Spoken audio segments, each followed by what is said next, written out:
안녕하세요. 아재 책톡입니다. 오늘도 에드먼드 버크 3세가 공저한 The Environment and the World History라는 책으로 에너지 혁명으로 본 세계사 2편 영상을 이어가 보겠습니다. 기원전 5000년에서 서기 1800년까지 태양에너지 시대의 국가와 제국들의 핵심 전략과 역사의 흐름을 살펴보겠습니다. 농경은 거대한 이점을 줬습니다. 이렇게 좁은 지역에서 아주 높은 인구 밀도를 받쳐줬고 상호 협력과 지식의 학습이 가능해졌습니다. 그래서 더 높은 생산성으로 연결되었고요. 농경 시대의 태양 에너지는 광대한 숲 외에도 또 다른 형태로 존재했습니다. 바로 곡물이죠. 태양 에너지는 인류가 만든 경작지를 통해서 생산된 곡물의 형태로 변환되었고 저장되었습니다. 한마디로 농업은 인간에 의한 태양 에너지의 컨트롤을 의미합니다. 자, 그런데 숲이나 곡물 외에도 태양 에너지를 저장하는 또 다른 방식이 있었습니다. 그게 바로 인간이었습니다. 아니, 이게 무슨 소리야? 인간이 에너지 저장고라니. 인간은 노동력을 갖고 있잖아요. 국가는 그러한 노동력을 가진 인간을 걸어다니는 태양 에너지의 집적체로 보기 시작했습니다. 그리고 수많은 인간이 이루고 있는 도시는 복잡한 에너지 기계로 보게 되었습니다. 그래서 국가의 눈으로 볼 때 많은 수의 인간을 통제하는 능력은 곧 다시 말해서 작물로 전환된 태양 에너지에 대한 통제를 의미하는 것이었고요. 또 인간에 대한 통제는 농작물뿐만 아니라 피라미드, 성벽, 운하, 도시를 의미하는 것이기도 했습니다. 게다가 인간은 기계치고는 엄청 비효율적인 기계였기 때문에 될수록 많은 인간이 필요했습니다. 따라서 사람에 대한 통제는 태양 에너지 시대의 에너지 전략의 핵심이었던 것입니다. 최대한 많은 인간을 보유하고 통제하라. 이렇게 보면은 고대 제국들이 왜 그렇게 많은 수의 노예에 의존한 경제를 가졌는지 이해가 됩니다. 충력은 걸어다니는 태양 에너지의 또 다른 타입입니다. 말은 대략 인간의 6배의 힘을 내고 지구력은 비교가 안 될 정도로 강합니다. 그래서 충력의 사용은 아프리카 일부와 유라시아 전체에 퍼졌습니다. 다만 아메리카는 예외적이었는데요. 그곳으로 이주한 인류가 대형 동물군을 다 잡아먹어서 멸종했기 때문이라고 하네요. 잉카의 라마 정도가 남아있다고 할 수 있겠죠. 농업시대에 어떤 국가나 제국이 인구가 많다는 것은 그만큼 더 많은 생산과 에너지 보유를 의미했습니다. 이 생산력과 에너지를 군사력으로 변환해서 주변 지역을 정복해서 더 많은 인구를 지배하려고 했습니다. 그리고 그런 과정이 어떤 임계점에 도달할 때까지 계속되었다가 그 임계점에서 붕괴하는 역사가 반복되었습니다. 농업시대는 언제나 자신의 생태적 한계까지 밀어붙이는 그런 경향이 있었다고 합니다.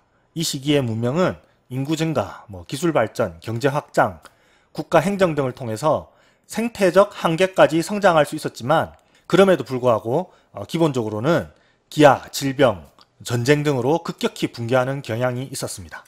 이 그래프는 세계 인구의 증가 추이를 나타내는 그래프입니다. 맨 위에 이 검은 실선이 세계 전체 인구고요. 그 밑에 이 점선이 앞으로 유라시아, 그러니까 구대륙의 인구입니다. 그리고 맨 아래에 이 긴 점선은 아메리카의 인구 수입니다. 사실 아메리카 인구는 그냥 추정이죠. 서기 100년경쯤에 세계 인구는 2억 5천만 명 정도 되었습니다. 그런데 이게 300년에서 650년 사이에 급격히 감소합니다. 멜서스의 덫이 작용하는 것이죠. 이게 1000년이 될 때까지 그 100년경의 인구를 회복하지 못한다는 것을 알 수 있습니다. 그런데 1000년 이후부터는 다시 증가하기 시작해서 전고점을 돌파합니다. 이때 무슨 일이 있었을까요? 천년경을 전후로 중세 이슬람 녹색 혁명이 일어났다고 합니다. 농업 기술의 강력한 진보가 이 스페인 지역을 통치하던 이슬람 국가에서 시작되었다고 하는데요. 이 시기에 세계에서 가장 선진적인 문명은 아랍세계였다고 합니다. 이런 수차 같은 것이 발명되어서 관계 농사에 사용되었고 여러 혁신이 전 이슬람 세계에 퍼지면서 농업 생산력이 증가되었다고 합니다. 중국에서는 강남 개발, 그러니까 이 양쯔강 이남 개척을 통해서 경제의 중심이 북중국의 건조 평야지대에서 남중국의 비옥한 쌀 생산지로 옮겨갔습니다. 이미 송나라 시절에 중국은 산업혁명기에 영국보다 훨씬 많은 철을 생산했다고 합니다. 송나라는 700년 전이고 산업혁명은 200년 전이니까 뭐 엄청난 거죠. 그만큼 경제가 발전했다고 할 수 있는 것이죠. 특히 이 그림에서 보시는 이 대운하는요, 중세 중국의 핵심 전략 사업으로서 사고되었습니다. 이 운하를 통해서 중국은 경제 중심부인 남쪽에서 생산된 막대한 곡물을 정치 중심부인 북쪽으로 운송했습니다.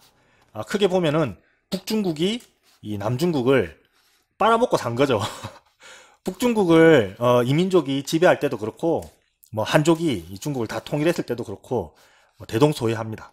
그런데 왜 이 바닷길이 아니라 이 엄청난 비용이 드는 운하였을까요? 중국은 정화의 원정 이후에 바다의 진출을 금지했는데요. 우선 바다로 통하는 문을 걸어 잠그니까 해군을 육성할 필요가 없었습니다.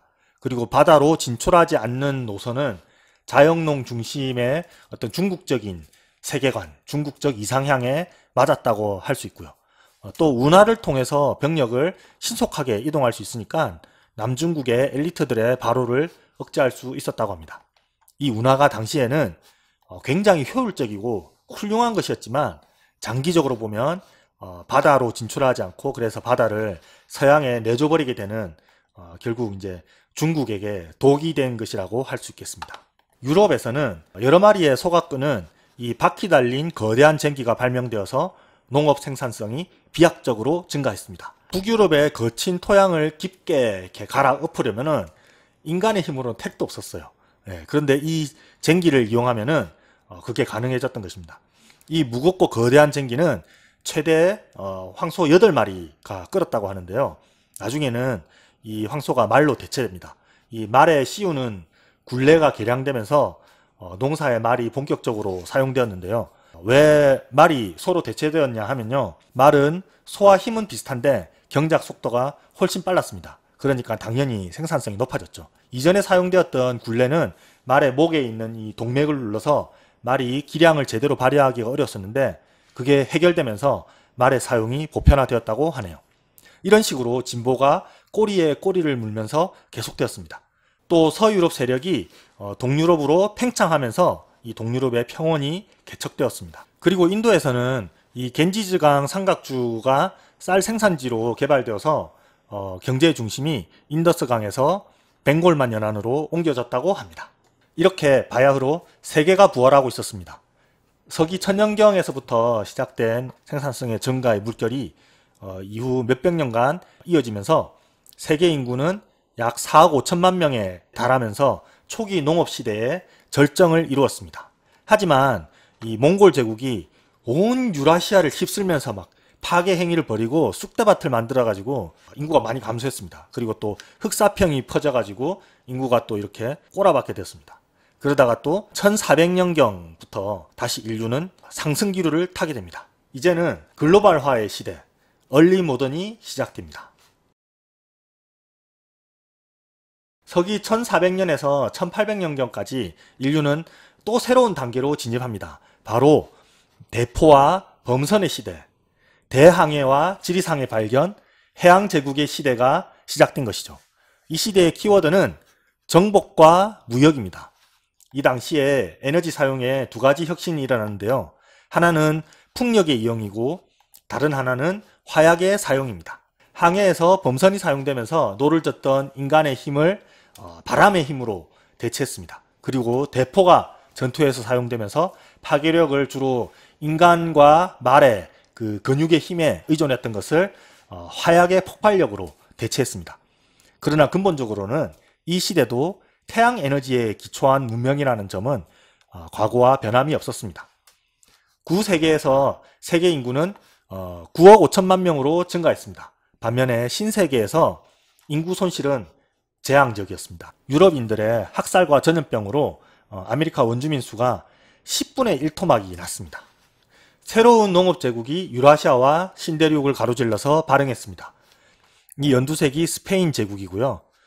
또 프랑스 왕국, 그다음에 합스부르크, 중동의 이 빨간색이 오스만 제국, 그리고 이란의 사파비 왕조, 인도의 무굴 제국, 러시아 제국, 그리고 중국의 명청 제국. 이러한 근대 초기의 제국들은 그 이전의 권력자들과도 비교가 안 되는 그런 막강한 권력을 휘둘렀습니다. 그리고 글로벌 경제가 출현했습니다. 서유럽을 중심으로 하는 새로운 글로벌 경제에서는 이 농업이 자급자족의 수준을 넘어서서 엄청난 거리를 이동하는 대규모 상품으로 변했습니다. 이 지도에서 흰색은 스페인 은화가 이동한 루트이고요. 이 파란색은 포르투갈의 그 향신료 무역 루트입니다. 처음에는 향료와 향신료가 장거리 무역을 열었지만 나중에는 설탕, 비단, 은, 면화, 담배, 커피 같은 것들이 중요한 글로벌 무역 상품이 되었습니다. 이것들은 엄청난 돈벌이가 되었기 때문에 이 돈 되는 사업을 위해서는 자연과 무수한 노예 노동력이 착취되었습니다. 인간의 역사는 자연이든 사람이든 단물이 나온다고 하면은 그게 막 들러붙어 가지고 끝까지 빨아먹는 게 예사입니다. 이렇게 끝을 모르고 빨아먹다 보면은 뭐가 나오나요? 바로 위기가 옵니다. 태양에너지 시대가 허용할 수 있는 한계에 부닥치게 되는 것이죠. 이렇게 서기 1800년까지 성장과 붕괴를 반복한 태양에너지 시대를 대략 살펴봤습니다.